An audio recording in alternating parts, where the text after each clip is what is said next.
¿Qué tal, amigas y amigos que el día de hoy nos acompañan en este video, en esta primera transmisión de nuestro canal de YouTube, Maestros por la Evaluación?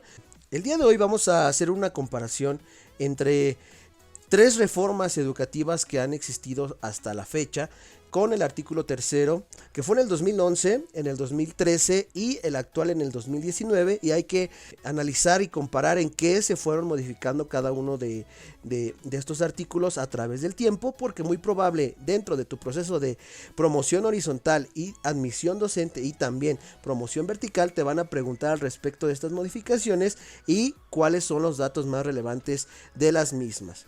De igual forma, te dejaré en la descripción de este video todos los documentos que vamos a analizar, incluyendo esta presentación, para que tú mismo le des el entendimiento que tú desees, analices algo más que se me haya pasado en este momento y tú solito o tú solita puedas sacar tus comparaciones, tus deducciones y sobre todo tus apuntes para que sigas estudiando y tengas un buen desempeño en el examen.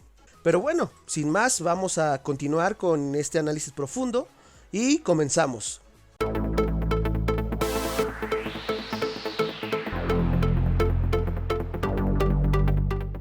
Y bien, como les comentaba, vamos a hacer una comparación de estas modificaciones que han existido. Para eso vamos a analizar primero el artículo tercero en el periodo 2011 y 2013, que prácticamente fue muy similar, no hubo un cambio tan radical. Y recordar que el cambio más importante que tuvo el artículo tercero fue dentro de el periodo gubernamental de Enrique Peña Nieto, que fue en el 2012 y empezó esta reforma educativa conocida como la RIEP. Por internet me encontré en la página de SlideShare esta presentación del profesor Oscar Eddy Beltrán López, que vamos a ir analizando. Me pareció una de las más completas, de las más sintetizadas que pude encontrar en esta plataforma y que explica a grandes rasgos lo que fue el artículo tercero. Para esto vamos a ir analizando esta presentación, ¿sí? Y si el maestro nos está viendo, pues muchas gracias por compartir este material. El artículo tercero es prácticamente empieza igual en el artículo tercero del 2011, 2006, 2013 y 2019. Todo individuo tiene derecho a recibir educación. No hay más. Si en el examen de admisión, promoción horizontal o vertical te preguntan ¿qué artículo habla acerca de que todo individuo tiene derecho a recibir educación?, tienes que seleccionar el artículo tercero. ¿Y qué nos decía en esta modificación del 2013? Nos decía que el Estado, la Federación, Distrito Federal, municipios, entidades, tienen la obligación de impartir educación preescolar, primaria y secundaria obligatoriamente. Estos eran los tres niveles que abarcaban el 2013 el artículo tercero, ¿sí? La educación preescolar, primaria y secundaria conforman la educación básica obligatoria. Ahorita vamos a ir viendo más adelante cómo ya cambió esto en el 2019 en el documento 1505-2019, que lo vamos a ver más adelante. Y nos decía que la educación básica tiene que ser laica, gratuita y obligatoria. Lo más común, lo que se nos queda más en la memoria acerca de esto. Y también nos mencionaba que la educación que imparta el Estado tenderá a desarrollar armónicamente todas las facultades del ser humano y va a fomentar en él a la vez el amor a la patria, la conciencia de la solidaridad internacional, en la independencia y en la justicia. Esto es un poco de la presentación que viene en el documento oficial, pero aquí hay que rescatar que las facultades del ser humano y el amor a la patria siguen presentes, ¿sí? Al igual que la independencia y la justicia. Lo que cambia es la solidaridad internacional. Ese es un verbo que cambia en la nueva reforma que vamos a ver más adelante. Bien, y aquí hay que ser un poco más concisos en este documento, que es del 2011 al 2013 la modificación. En el 2011 solamente eran o constaban de 8 fracciones y 9 transitorios. En el artículo tercero del 2013 ya constan de 9 fracciones y 6 transitorios. Y finalmente en el artículo tercero del 2019, en la modificación que tuvo en el 1505-2019, ¿sí? O el 15 de mayo de 2019, consta de 10 fracciones y 18 transitorios. Estamos analizando en este momento la modificación del 2011 al 2013. Y aquí claramente nos dicen que son 8 fracciones que hay que estudiar o hay que analizar más o menos a qué van. Es importante saber que el artículo tercero, el actual, toma en cuenta estas fracciones, por lo que no las vamos a analizar así a detalle, solamente que la tengan ustedes presentes Por lo que en este momento estamos analizando en el documento de SlideShare el artículo tercero de la fecha 2002 al 2011. Ahorita en esta presentación vamos a analizar el artículo tercero ya del 2019 y cómo queda reformado la reforma del 2013 en este. Hay algo súper importante en el artículo tercero. A través de las diferentes reformas y estructuraciones que ha tenido, solamente se han ido agregando fracciones y transitorios, por lo que la esencia de los mismos se mantiene. Vamos a ver detalladamente cuántas fracciones tiene el artículo tercero del año 2011, 2013 y que obviamente se mantiene muy similar desde el año 2002. Y bien, entendiendo esto, este artículo tercero del año 2002 al 2013, brevemente con esta explicación o esa presentación que les hice al inicio, vamos a analizar el artículo tercero vigente, que es el que se va a centrar el mayor porcentaje de preguntas en el examen, porque claramente las normas y la convocatoria nos dice de los planes y programas vigentes, por lo que debemos de conocer más a profundidad sobre esto. Al inicio de este artículo hay un cambio dentro de la oración principal. En el 2011 decía: todo individuo tiene derecho a la educación. Ahora es muy diferente. Dice: toda persona tiene derecho a la educación. Cambio tal vez minúsculo que no muchas personas se den cuenta, pero sí tiene un trasfondo muy profundo. Simplemente tendríamos que buscar el significado de individuo y de persona. Individuo, nos dice Google, que es la persona considerada independientemente de las demás. Es un ser vivo, un animal o vegetal, perteneciente a la especie o género considerado independiente de los demás. ¿Sí? Individuo hace referencia a la independencia del estudiante, del profesor y de los encargados de llevar la educación. Ahora, el término persona abarca algo más amplio. Es un individuo que está dentro de la especie humana, pero que cumple con ciertos factores culturales, sociales, antropológicos, de pensamiento e intelectuales. Abarca un umbral mucho más grande. Nos dice también que la persona tiene que tener factores físicos, tiene que ser una persona grata, tiene también que tener conocimiento del ámbito jurídico, también tiene que tener una lengua originaria, un aspecto lingüístico que puede estar independientemente alejada de la civilización, etcétera. Es más amplio solamente este término y sí tenemos que diferenciar. En el 2002 al 2013 es individuo. En el 2019 ya es persona, ¿sí? Toda persona tiene derecho a la educación y nos dice lo mismo. El Estado, Federación, Estado, Ciudad de México, municipios, impartirá y garantizará la educación inicial, preescolar, primaria, secundaria, media superior y superior. El primer cambio presente. Antes solamente se consideraba preescolar, primaria y secundaria. Ahora ya no. Desde la educación inicial hasta la educación superior. El umbral es más grande, el margen es más grande y el Estado es el encargado de proporcionar esto a cada entidad. También nos dice que la educación inicial, preescolar, primaria y secundaria van a conformar la educación básica y dentro de esta se va a integrar también la media superior. En la nueva escuela mexicana nos dice ya la educación básica va desde educación inicial hasta la educación media superior y va a ser obligatorias.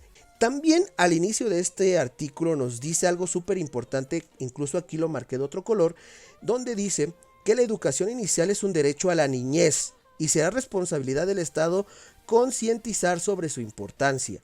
La educación inicial ahora es parte fundamental del proceso educativo y se tienen que hacer campañas acerca de la importancia de esto. Y nos dice que ahora la educación es obligatoria, universal, inclusiva, pública, gratuita y laica. Así nos dice textualmente el archivo. Este es el archivo sintetizado que de igual forma se los voy a dejar en la carpeta de Google Drive para que lo puedan descargar y dice así: corresponde al Estado la rectoría de la educación, la impartida por este además de obligatoria será universal, inclusiva, pública, gratuita y laica. Es ley, así lo dice y así se tiene que hacer. Y bueno, aquí lo vemos en el documento oficial que está presente abajito del artículo tercero en la parte de presentación. Pero también nos dice en la fracción número 2, en el inciso H, que esta educación también tiene que ser de excelencia. Y la excelencia va a ser entendido como el mejoramiento integral, constante que promueve el máximo logro de los aprendizajes de los educandos. Y continúa más esta descripción. Pero ya viene en esta reforma del 2011 la palabra excelencia, y en el curso que llevamos hace un año los maestros que estamos frente a grupo o en escuelas trabajando acerca de la nueva escuela mexicana, nos dice también que la educación tiene que ser de excelencia. ¿Y a quién nos corresponde la excelencia? A nosotros, prepararnos, motivarnos y llevar una preparación profesional más acorde a nuestras necesidades. También nos menciona que la educación se va a basar en 5 aspectos fundamentales. Primero, en rescatar la dignidad de las personas, tanto en zonas marginadas como en zonas que convergen muchas culturas. Tenemos que rescatar la dignidad y las facultades del ser humano. Se preguntarán qué son las facultades del ser humano. Pues el artículo nos menciona que estas facultades del ser humano se van a centrar en el amor a la patria, a respetar todos los derechos, a las libertades que una persona tiene, a la cultura de paz, a la solidaridad internacional, a la independencia, a la justicia, y que va a promover sobre todo la honestidad, los valores y la mejora continua del proceso de enseñanza-aprendizaje. En el 2011 había un cambio radical en esto. Habían separado enseñanza y aprendizaje. Ahora no. Vuelven a retomar la palabra enseñanza, aprendizaje juntas. Una depende de la otra, y aquí lo dice textualmente el documento. Estas son las facultades del ser humano que tienen que ser rescatadas. Y algo súper importante, también van a buscar rescatar al alumno y al maestro, a los padres de familia, desde una vista antropológica. ¿Qué es una vista antropológica? El contexto del que proviene esa persona, las tradiciones que posee esa persona, la cultura, las artes, el pensamiento originario de cada individuo que esté convergiendo en una escuela o en algún aspecto educativo. Esa es una palabra súper importante, el ser antropológico. También aquí dentro de la presentación hay algunos puntos a reflexionar dentro del artículo 3. Dice, los maestros y las maestras son agentes fundamentales del proceso educativo, y lo encierro de otro color porque es súper importante. También nos están rescatando esa parte antropológica de nosotros, la famosa revalorización docente, y por tanto se reconoce su contribución a la transformación social. Tendrán derecho de acceder a un sistema integral de formación, de capacitación y de actualización, retroalimentado por las evaluaciones diagnósticas. Aquí ya habla que el Estado va a formar, va a capacitar y va a actualizar a los docentes. Quisiera hablar de Lusicam, aquí entra, desde el 2019 todavía no estaba bien conformado, ahora ya tenemos un conocimiento mejor de esta dependencia del gobierno. También nos dice que el Estado va a priorizar el interés superior de niñas, niños, adolescentes y jóvenes, ya no solamente de los niños como anteriormente se decía, ahora también se toman en cuenta adolescentes y jóvenes, ya que también fungen dentro de la educación media superior. Y el Estado va a tener que otorgar el acceso, la permanencia y participación de estos factores en la educación, en los servicios educativos, para que no abandonen sus estudios. Y bien, como les mencionaba, la ley va a establecer las disposiciones del sistema para la carrera de maestros y maestras en sus funciones docente, directiva o de supervisión. Aquí se llamaba sistema para la carrera de maestras y los maestros. Ahora ya sabemos que ya se llama unidad del sistema para la carrera de maestras y los maestros, ¿verdad? Ya le agregaron una palabrita más, pero desde el 2019 ya se viene trabajando esto. ¿En qué va a consistir esta evaluación, esta preparación, esta capacitación o esta actualización? Pues es en lo siguiente: la admisión, promoción y reconocimiento del personal que ejerza la función docente, directiva o de supervisión se realizará a través de procesos de selección a los que concurran los aspirantes en igualdad de condiciones. Aquí abro paréntesis un poco, porque hace algunos días se mencionaba por parte del Estado, por parte de la Federación, que se les iba a dar prioridad a los egresados de las escuelas normales, cosa que resulta un poco controversial en los grupos de Facebook, en grupos de estudio, en plataformas digitales, que muchos maestros estaban preocupando, estaban diciendo que cómo iba a ser esto posible, y yo les quisiera comentar que para modificar un artículo, para modificar en este aspecto la ley de Lusicam, se lleva algo de tiempo, y claramente la ley nos dice que va a ser en igualdad de condiciones, no importa el origen de tu licenciatura, si es privada, si es UPN, si es normalista, tienes que participar en igualdad de condiciones, y lo dice la ley, los cuales serán públicos. Los resultados que tengas van a ser públicos, transparentes, equitativos e imparciales, y considerarán los conocimientos, aptitudes y experiencias necesarios para el aprendizaje y el desarrollo integral de los educandos. O sea, entre más preparado esté uno, entre más conocimientos tenga, experiencia, se supone tienes que dar un mejor desempeño dentro del aula. Estos son algunos puntos súper importantes a destacar del artículo 3, la parte de presentación en su encabezado. Y es aquí cuando entra el USICAM a trabajar. ¿Qué significa USICAM? Unidad del sistema para la carrera de las maestras y los maestros. Les digo, solamente se les modificó la letra U al inicio.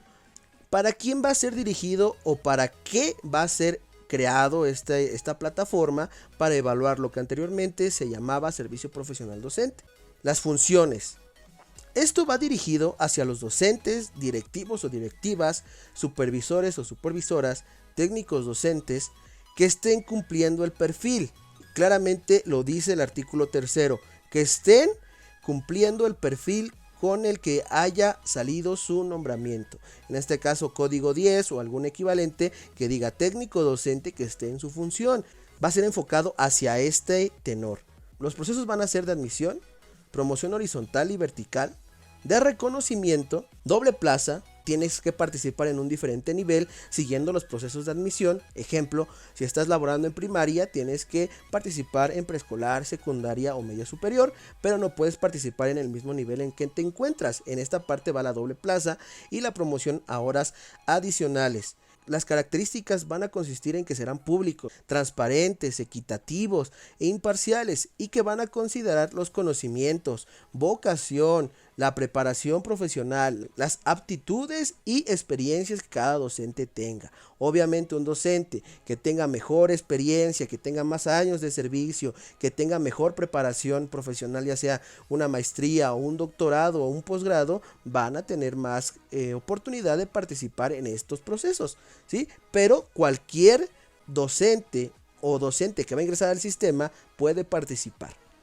El Estado fortalecerá las instituciones públicas de formación docente, de manera especial a las escuelas normales en los términos que disponga la ley.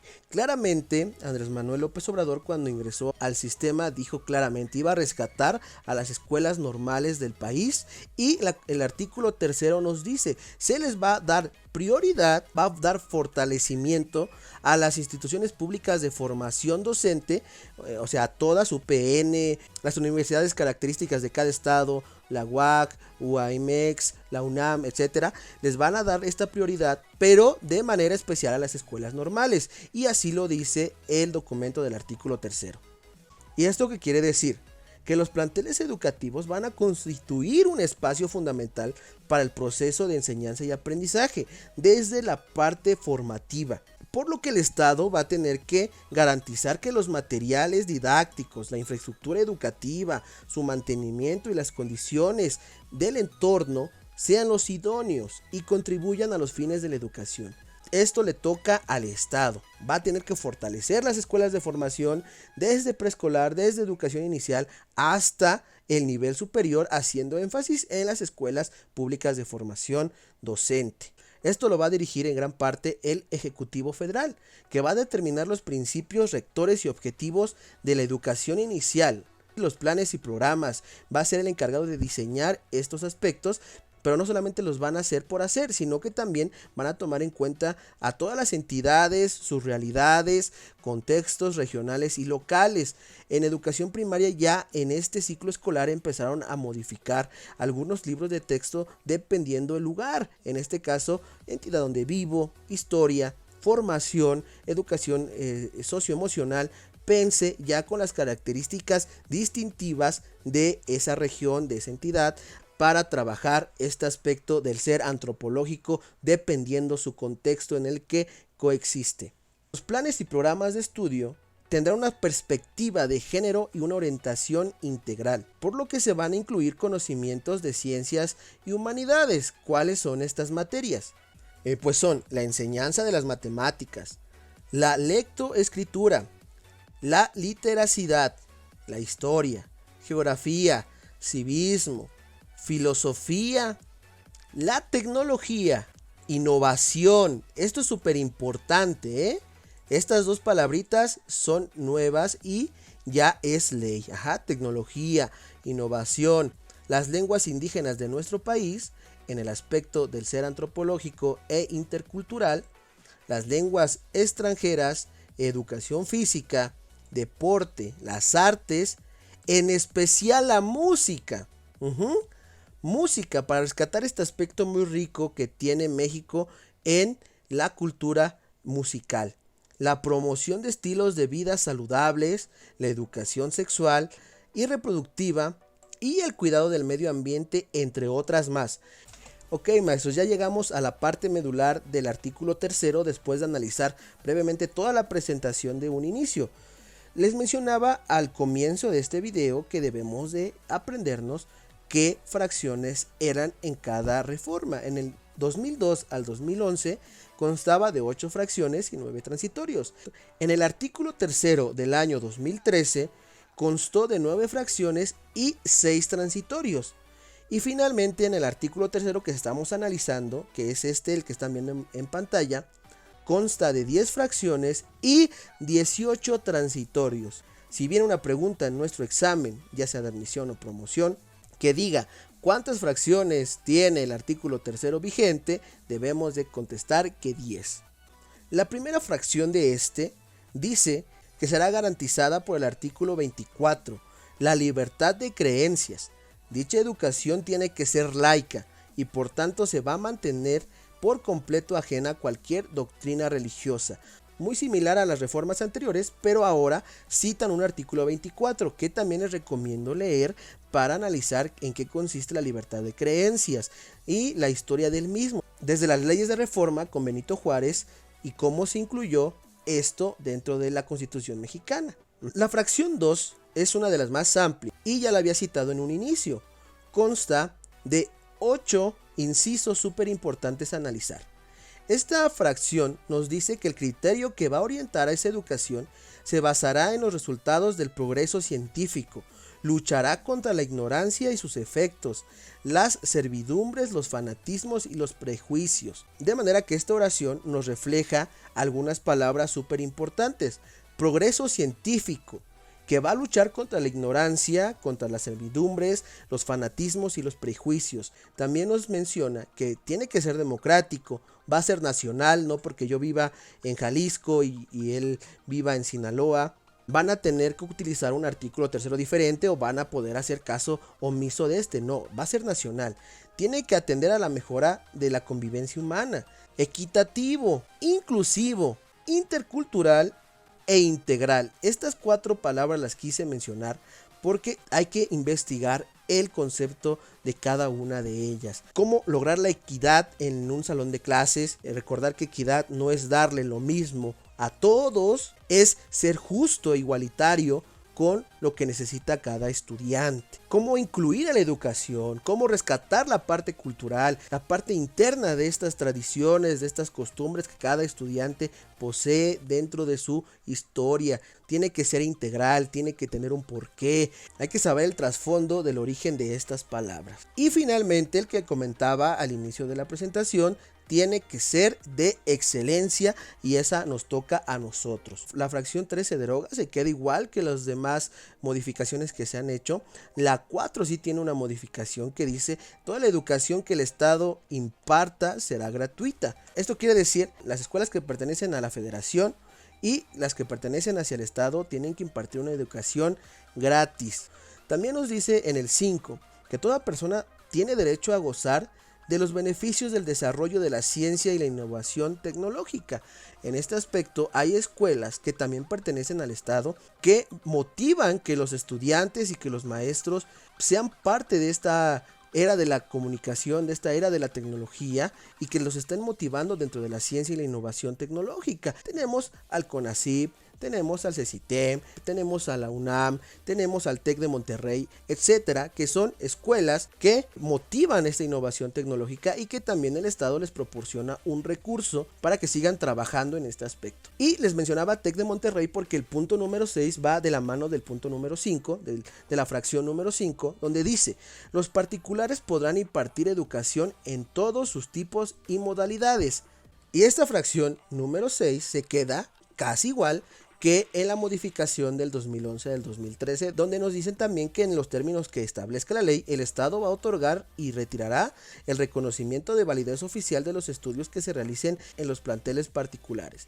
Tenemos al TEC de Monterrey, la Universidad Regional del Norte, La Salle, algunas escuelas que aquí nos pone el maestro autor de esta diapositiva, donde cada institución se hará cargo de brindar las necesidades educativas esenciales de sus estudiantes, y que también el Estado va a delimitar, siguen trabajando si les dan la acreditación correspondiente de acuerdo a un proceso que éste lleva. Se especifica mejor en la fracción número 6 qué es lo que va a evaluar. Y aquí lo estamos viendo. Las escuelas particulares van a fijar los términos de ingreso, promoción o permanencia de su personal académico. O sea, el dueño de esa universidad o las personas que se encargan de todo lo académico van a delimitar esto, pero siempre fijándose en el artículo 123 y en la Ley Federal del Trabajo. Esto querrá decir que no podrán exigir algo más a lo que está establecido en la Constitución Política Mexicana. También los particulares van a tener derecho a tener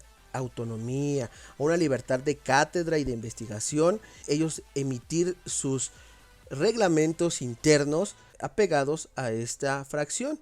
La fracción número 8 nos dice que el Congreso de la Unión va a expedir las leyes para las aportaciones necesarias, sanciones y disposiciones. Aquí nos hacen mención de todo el protocolo legal que el maestro tiene que conocer.